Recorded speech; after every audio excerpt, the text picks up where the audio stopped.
Hello Internet, welcome to Game Theory, and officially page 7 of the FNAF timeline script. Last time we covered the origins of Freddys. We talked about William Afton's childhood dream project of making a singing bear come to life, and the infuriating moment that his dream is copied by a rival restaurant franchise looking to steal away his success. The merger of the two franchises results in William meeting Henry, a brilliant designer with a knack for robotics. Working together, they make Fredbear's flourish, spawning popular Saturday morning cartoon shows, toy lines, and spin-off restaurants under the Fazbear name. When last we left him, Afton was thriving, the world of robotics opening his eyes to new and exciting ways of bringing characters to life. Bringing things to life, yeah, that was his core driving force, his passion. And it was this very passion that would mutate, twist, and morph from here on out in the story. Because with life, there is inevitably death, something that Afton would become intimately familiar with. But before Afton acquaints himself with death, I want you to take some time to acquaint yourself with our newest channel. Guys, this is a huge moment for us theorists. For the last decade, we've had this 4-player controller icon, and now we finally fill in the final missing piece. Get ready for the rollout of our newest theorist channel. Drumroll, please.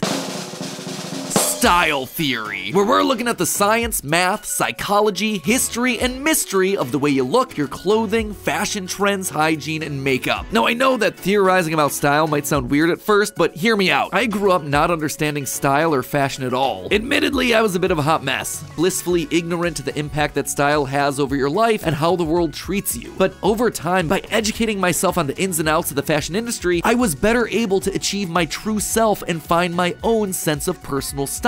And that right there, that builds confidence. The way that you look directly affects the way that you feel and the way that other people treat you. So understanding those rules and being able to take some control over all of that is incredibly valuable. It's an educational curve. And what do we do on these channels? We like to educate you while entertaining you, which honestly is why I think this channel is so important for us to launch. There are so many lies and half-truths in the fashion industry that there needs to be someone out there to say, hey, this is right, this is wrong, and this is what science says. Also, you know, we're gonna have a lot of fun because talking about fashion is weird. Like, this channel has already given me the excuse to bludgeon a ballistic head to death using a high heel. It's also the channel where we're gonna physically be testing the viability of female armor, or how many t-shirts it takes to stop a bullet. There's also practical everyday stuff too on this channel. Do school uniforms actually benefit the students? Does it make a difference whether or not you wash your legs in the shower? That's the sort of stuff that you can find on this new channel. In fact, there are 5 new episodes that you can check out right after you finish this beast of an upload. I personally recommend starting with the Killer Heel episode, because this episode's all about the birth of a killer. And while you're over there, consider subscribing. It'll do all of us over here a huge favor, because if we manage to get 1 million subscribers by the end of the month, it'll put us as a top fashion channel here on YouTube. Show the world that looking smart can be even better than looking cool. So go ahead, enjoy your all-day theory marathon. And now with our logo complete, it's time to complete our other massive ongoing project, this timeline. Onward to part 2, where things are about to get dark in a hurry. 1983, business was booming with 2 whole restaurant franchises running, Fredbear's Family Diner and the newly opened Freddy Fazbear's Pizza. Together, William and Henry had been able to take the hybrid suit idea and make it into a reality. They called their new invention the Springlock suit, and fittingly enough, it was symbolic of the partnership between these two men, a human suit as designed by William that could become a freestanding Henry-style robot. But because it was still new tech with kinks to work out, the rollout was limited, restricted only to the Fredbear's Family Diner location. All of this meant that William was busier than ever. He didn't have time to be a full-time parent, so he designed a nanny cam system where cameras and speakers were hidden throughout the neighborhood, as well as in his youngest son's favorite toy, Psychic Friend Fredbear. I mean, plushy Fredbear. But since cameras just weren't enough to raise a kid, he also left childcare duties to his eldest son, Michael. There was just one problem with that. Michael was far from the best babysitter. He tormented his younger brother by jump-scaring him with a foxy mask and constantly left him behind. William watched all of it from his cameras. Kids would be kids. Tomorrow was another day, after all. Except Michael's torment didn't stop. Bitter, angry thoughts would run through Michael's mind. Why did he have to be the one to take care of this whining crybaby all the time? It just wasn't fair. It was time that he got even with his brother by playing the ultimate prank. A prank that just so happened to be on this crying child's birthday. He and his friends would take his scared little brother and make him do the one thing that he was terrified of doing, getting close to the animatronics. That would be embarrassing for the kid that was such an embarrassment meant to him. His brother squirmed, screamed, kicked, and fought, but just as they were putting that small, squirming boy up to Fredbear's lips, the mouth snapped shut. The sensitive spring locks inside the body had been triggered by the boy's movements, and they'd immediately clamped down. The wriggling stopped. The boy went limp, but it was just a prank. It was meant to be funny. The boy was taken to the hospital and was immediately given an IV. Flowers and pills filled the nightstand next to his hospital bed, but the damage was too severe. He couldn't recover. As the younger brother's consciousness began to fade, he could hear Michael's last words, a small and flimsy apology. But his father, Williams, through the voice of the Fredbear plush, were a firm and committed promise to a dying son. You're broken. I will put you back together. This would not be the end. No matter what, Williams' son would live again. It would just take time. Time that, right now, he just didn't have. His young son's heart flatlined as the boy faded into the inky unknown of the afterlife. In the aftermath of the tragedy, changes started happening around the restaurants. Kids were now required to wear security wristbands to prevent anyone from getting outside without parental permission. Any kid who approached the exit without permission would have to answer to the security puppet, a marionette on strings that could fly around on rails across the restaurant to stop kids in their tracks. It was Williams' idea, inspired by Michael constantly leaving the restaurant without his brother. In the wake of Fredbear's spring lock failure, all the hybrid suits were getting retired, locked away at the nearby Freddy Fazbear location. It was yet another tough pill to swallow after all the hard work that he and Henry had put into them. William would eventually bury the boy's small body in a remote location out in the woods right alongside his drive into and out of work every day. The death of this little boy sent the family spiraling. His wife, crippled with grief, was so distraught that all she could do was sit and watch TV. But his son Michael was far worse, complaining of seeing hallucinations of a golden bear standing outside of his window. The boy was so racked with guilt that he was convinced that he was being haunted by the ghost of his brother stuck inside the suit that took his life. The suit's three-toed feet digging into the wet earth. The words, "It's me," ringing through Michael's ears. Some nights, Michael would even go so far as to break out of his room to check the gravesite and ensure that his brother was still there. As for William himself, he disappeared into his work and his drinks. Junior's, the local bar, wasn't far from his son's gravesite. He found himself going there more and more frequently, spending longer and longer amounts of time there. The bar gave him a place to think, to remember, to reflect and stew on how Henry had stolen his idea for an animal-themed restaurant, how they'd cut his character out of the cartoon when everyone else was there, how Henry had humiliated him by buying him out of bankruptcy, and now there was his son. Henry had taken his son from him. The robotic part was the part that failed, after all. William ordered one more drink, but it was one too many. The bar turned him out and told him to go home. But William didn't go home. Drunk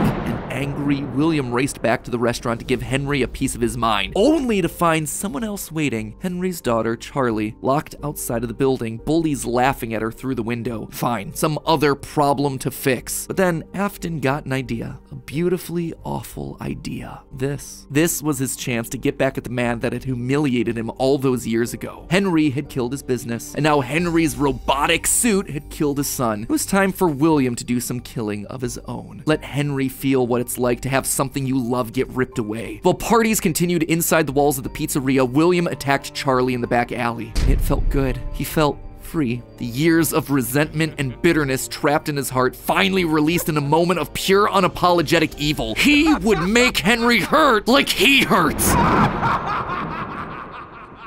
And in that moment, William became a killer. He dropped Charlie's lifeless body and drove home, forced to confront his family problems later that night, appalled, but also a little excited by what he had just done. Charlie's death would remain on the books as a random act of violence. And though Henry had suspicions about William, there was no physical evidence, nothing that could link him back to the crime. In the weeks that followed, Fredbear's family diner would close for good. 2 high-profile deaths around the restaurant with 2 grieving owners in such a short period of time was just too much bad press to handle. Besides, Freddy Fazbear's was still open, and it was the newer restaurant anyway. All the equipment from the diner, including the old yellow suits and security puppet, would get retired to that location, and there they would sit for 2 uneventful years. The rest of 1983 and 1984 were spent quietly grieving. Freddy Fazbear's Pizza and the new cast of characters were a hit. Tragic memories of their yellow predecessors quickly faded. Afton kept a low profile and buried himself in work and research, quickly reaching Henry's level of engineering and even surpassing him. And while Henry slowed down to grieve, Afton kept going, even starting his own company, Afton Robotics, for all those pet projects that were a little bit too experimental for the regular operations of the pizzeria. The first of these experimental projects was a secret workshop under his house, a veritable bunker, which allowed him to work while still monitoring his kids via hidden security cameras. 198 3. A passcode that served as a constant reminder of why the cameras were so important, why he was down there in the first place. This was all to fulfill the promise that he had made to his son, right? I will put you back together. This was for him, all for him, right? But cameras weren't enough. He needed to solve the runaway Michael problem. He had to keep him in the house. He couldn't have another one of his kids wind up dead inside of an animatronic suit. So why not run a little experiment on Michael? You see, all this work with Henry had gotten Afton to start learning more about life, robots, the human mind, and what a fallible machine we as humans were. Our reality is so easy to manipulate with a few sensory deceptions. Deceptions like sound. With just a few sounds, he had discovered that he could alter a person's vision. He could transform blank, smooth plastic robots into lumbering, twisted nightmares. Nightmares far scarier than he could create with actual materials. They would appear organic, rotting, putrid, terrifying. These would be his means of keeping his son Michael in the house where he belonged. Was it extreme? Maybe. But then again, this was the boy who had killed his son. He would make him sorry. And so Michael would grow up not only dealing with the memories of his own guilt, the hospital room, the pills, the flowers, the death of his brother, but also facing literal nightmares, illusions created by sound. Michael would never forget these either. Years later, as a security guard, he would still draw pictures of them inside of his logbook. But all of these extra projects meant that his home life suffered even more. He was an absent father and a non-existent husband, leaving his wife cold and alone. Why do you hide inside your walls when there is music in my halls? All I see is an empty room, no more joy, an empty tomb. And despite her repeated demands that he leave his office and engage with the family, he refused time and time again, leaving her no choice but to leave. You burned down my house? You call that a house? It was like a morgue in there. You need to see your son. The baby isn't mine. Well, how's this?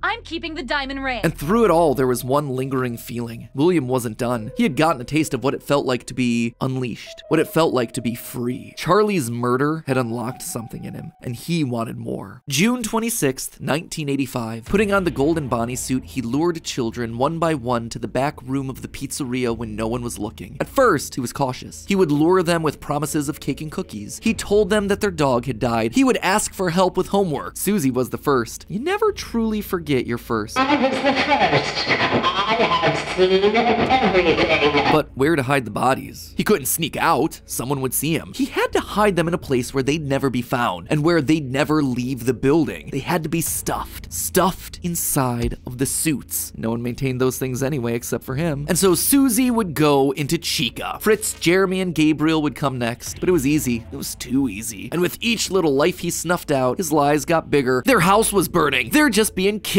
Until the last one where all pretense was off. He let himself get violent. Too violent. I'll just wait for him after school, throw a bag over his head, hit him with a shovel, and drag him into the back of my car. The body of Cassidy was far more bloody and broken than any of the others. He'd let himself go too far. That one he shouldn't have killed. With no more active animatronics left, he shoved the body into the one suit that remained backstage. The long-forgotten yellow Fredbear, now broken and discolored with age. Broken, like Cassidy was broken, like his son was broken. Newspapers reported on this disappearance, naming the whole thing the missing children's incident. Police would even charge William with the crimes after finding security footage of the golden mascot suit luring kids to the back, but they couldn't convict him. They had no bodies and his face had been hidden behind the mascot suit the entire time. What they had was circumstantial at best, and so he walked away a free man. But Henry knew the truth. In these murders, he saw his daughter Charlie all over again, so he threw Afton out of the company and shuttered the doors to the old pizzeria. Henry would keep the franchise quiet for 2 years. This would not happen again. This could not happen again. How could he protect the kids? Finally, he developed a solution. He would implement an even more extreme security system in the form of new animatronics, toy animatronics, inspired by the toys that they had been selling years ago. But these guys, these were special. They were a new breed of robot with facial recognition abilities. But most importantly, they're all tied into some kind of criminal database so they can detect a predator a mile away. All the original animatronics, now withered with age, were moved to the new location. With a plan in place, it was time to try once more. The year was 1987, and the new and improved Freddy Fazbear's Pizza was making headlines in local newspapers. Headlines that just so happened to catch the attention of William Afton. Freddy's was back, and without him? That was his idea, his character. Henry was, yet again, trying to cut him out of the picture. No. As As long as these restaurants stayed open, William would always come back. Then he noticed the phone number to apply at the bottom of the article. $100 a week to apply, call. Afton would go back, not as an owner or co-founder. He would go back in the one place that they would least suspect him, a lowly day shift security guard. And there it was. Buried in the back of parts and services mixed in with the old withered animatronics was the golden rabbit. With the yellow security badge still on his chest, he used his crank to pull open the spring locks. It was time for Bonnie to give an encore performance. Someone used one of the suits.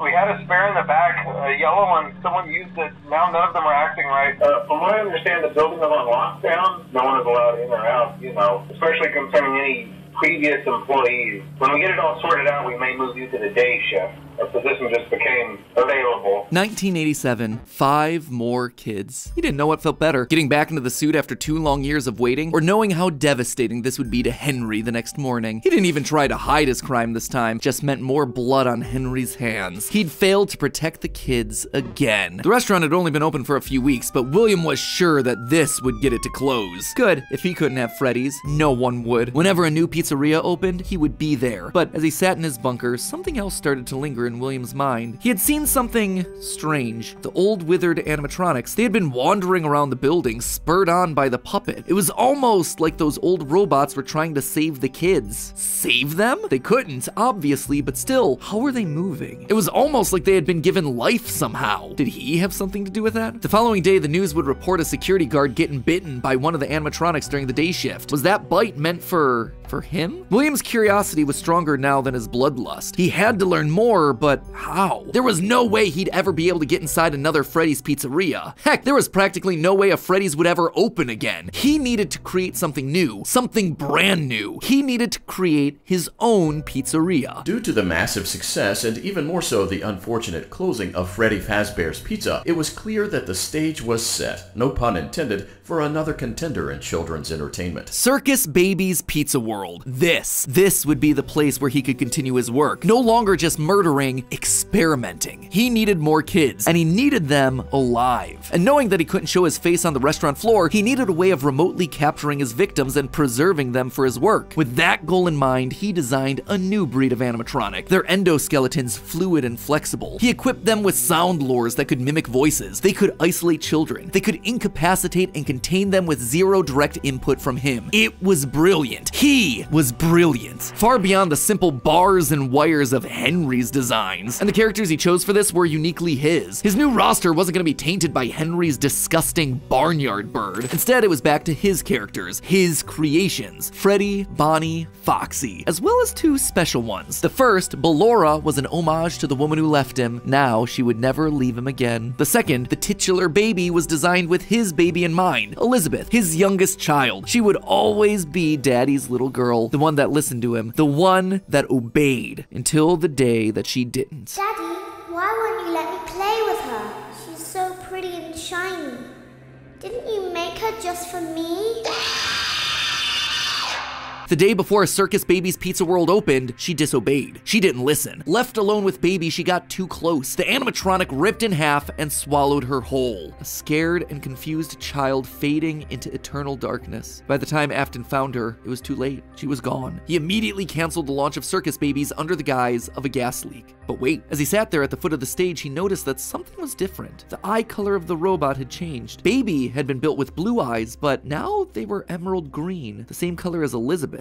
Was she in there? Could this all be connected to the free-moving animatronics that he had seen at Freddy's? He had to know more. His mourning turned to excitement. He had to return to where it all started. 1993. Pathetic. This place was pathetic. Henry had clearly tried to reopen one final time with those old original animatronics from so long ago, but William's damage to the brand had been permanent. These things stank of death. They hadn't been washed in decades. But even if they had, nothing could wash away the stink of murder that haunted these halls. One night, then another, then another. William repeatedly snuck into the old broken restaurant to lure the living animatronics to him, one by one dismantling them, robbing them of their endoskeletons. The metal had to be the secret. It had to contain the remnants of life itself. But he had to know for sure. Leaping out of a room that was invisible to the animatronics programming, he dragged the oversized robotic skeletons back to his underground workshop, back to where Circus Baby watched on with glowing, curious eyes. Eyes that somehow felt alive. Not knowing what else to do do, William melted the robotic parts down. 5 animatronic endoskeletons reduced down to 1 silvery puddle of goo. Could he transfer this living metal to his own creations? He had to try. He picked up a syringe and filled it with the molten metal and injected the goo into Funtime Freddy's twisted, wiry endoskeleton. And suddenly, the coils came to life. Like snakes writhing in a pile, what had once been cold, lifeless metal moved and jolted on its own. He'd done it! He had unlocked the secret to life itself. Except something was clearly wrong. The movements were erratic. They were violent, angry. Baby didn't act this way. She had been calm, collected. This was clearly something else, something mindless and frantic. Perhaps by mixing the souls and then portioning them out, he had created incomplete beasts. He would need to keep testing to truly understand it. He needed more of this remnant. As he searched the old pizzeria one more time for any remaining scraps of metal, the ghosts attacked. His past victims come to collect their due, all led by Cassidy. The 5 lined up and blocked the door, and Afton's mind reeled. The scientific implications of this were incredible. Ghosts, real ghosts that he could see, all standing against him. But what could they do? What couldn't they do? He panicked as Cassidy approached. How do you stop something that's already dead? Maybe with the thing that resulted in their death in the first place. He would get into his suit like old times. He would regain his power over them just like the day that they died. He was the genius. He was the one in the suit. He was the one in charge.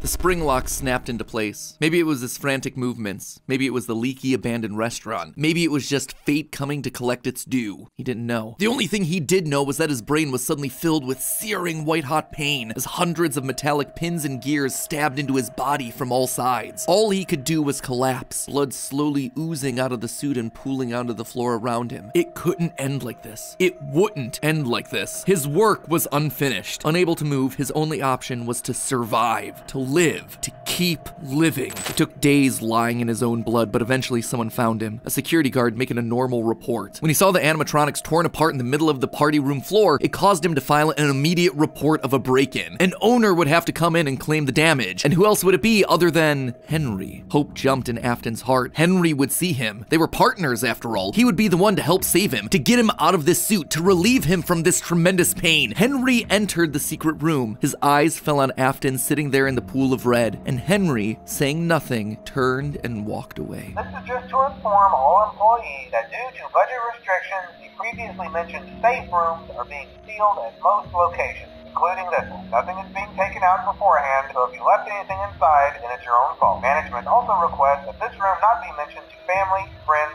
or insurance representatives. And so there Afton would sit, hanging on for 30 years, trapped behind the walls with an iron will that refused to die. End of this part. I say this part because it's not officially the end of the Afton era just yet, but this just felt like a really solid stopping point, and the episode has gone on forever. Okay, so most of this is things that we already knew, stuff that's been established and re-established time and time again by the games. That said, there are 2 things that I absolutely have to address. The first and biggest is the placement of Sister location, or more specifically, Elizabeth's death. To me, evidence in game seems to suggest that it was meant to come before the crying child's death in 1983. The biggest clue to this is that the crying child saw something. Remember what you saw is the phrase that's repeated over and over again by psychic friend Fredbear, aka William Afton speaking through a walkie-talkie in the Fredbear plushie's stomach. But what did he see? Well, I think we can tell based on how the nightmare animatronics are visualized. They have mouths in their stomachs, just like Baby ripping in half at the waist to swallow a kid. There's also the empty girl's room, one presumably left behind by a dead sister. And lastly, it explains why he's scared, and more specifically why Afton wants him scared. He needs his kids to stay away from the animatronics. He doesn't want them getting too close because the last time one of his kids got too close to a robot, his daughter died. That's then why he sets up the nightmares, to scare both Mike and the crying child away from the animatronics from that point forward. That's why books like the Character Encyclopedia outright suggest that we play as the crying child in FNAF 4. That's why he has a nanny cam following the crying child everywhere, so he can keep tabs on his kids when they're out of his sight. He can't let another Elizabeth situation happen. The death of Elizabeth also gives William Afton extra motivation for killing. He's a grieving father. His daughter was taken away from him, so Charlie should die as well. He's lashing out at the world after losing his kids. And again, we know that at least one of his children had to have died prior to Charlie's death, based on the mound of dirt that we see in Midnight Motorist. It also allows circus babies to open and close earlier in the timeline, which is how you wind up with Funtime Foxy appearing as Mangle in the FNAF 2 location. Basically, Elizabeth dying first has everything it needs to fit, except for the most important thing, the murder weapon. Why would Afton be building an animatronic with a giant claw in its stomach so early in the timeline? At this point, he just has no motive. It just doesn't make sense prior to 1983. At this point in the story, he hasn't killed anyone, and we know for a fact that the missing children's incident is 1985. So Elizabeth's death coming before any of those events just doesn't work, hence why I placed it where I did in the narrative timeline. Afton's death here is also a bit tricky. We know that he returned to the FNAF 1 location to break down the original animatronics in order to harvest their remnant. We know that he melts down 5 things to become one thing. Candy Cadet makes that very clear. So the 5 things are the 5 endoskeletons from the various animatronics. That would be totally fine if it weren't for one huge problem. On his 5th visit to the pizzeria, Afton gets spring locked. So either the 5 becoming 1 starts in 1993, but then finishes 30 years later when he reemerges from the wall to add the last endoskeleton to his pile, or he's had himself some reason to return to the original location after harvesting all the stuff that he can. It's not ideal, but it's the one angle that makes the most sense. And with that, this next chapter comes to a close, thereby leaving us with 5 more games to cover and another 40+ years of Fazbear history to recap. Ooh, when you put it that way, something tells me that this might balloon into 4 parts. Ugh, we'll see. Anyway, until then, my Faz heads, congratulations, you made it through a massive upload. And hey, if you are still looking for more to watch, then check out the other 5 brand new awesome theories over on our new sister location, Style Theory. This thing literally launched today, so this is your chance to be one of the first people to ever subscribe to this brand new theory channel. Get yourself the bragging rights of being there on day 1 and subscribing. I recommend checking out the video on Killer Heels. I think that one's the best starting spot, and then you just explore the channel from there. And again, if you like what you see, give it a subscribe. It has been a super fun journey so far, and we have ourselves some banger episodes coming up over the next couple weeks. Can you be allergic to color like we see on the show Wednesday? How many t-shirts does it take to stop a bullet? Basically things that you're gonna wanna be there for. So thank you so much for your support. Thank you for your subscription. Link is on screen right now. Go over there, check out the channel, give us your watch time, help tell YouTube that this is a channel that is worthwhile and worth sharing across the platform. I have no doubt if you keep an open mind, you're gonna love what you see. And as always, my friends, remember, it's all just a theory. A game theory! Give me a week or 2 to recover from this launch, and then we'll finally finish this FNAF theory up.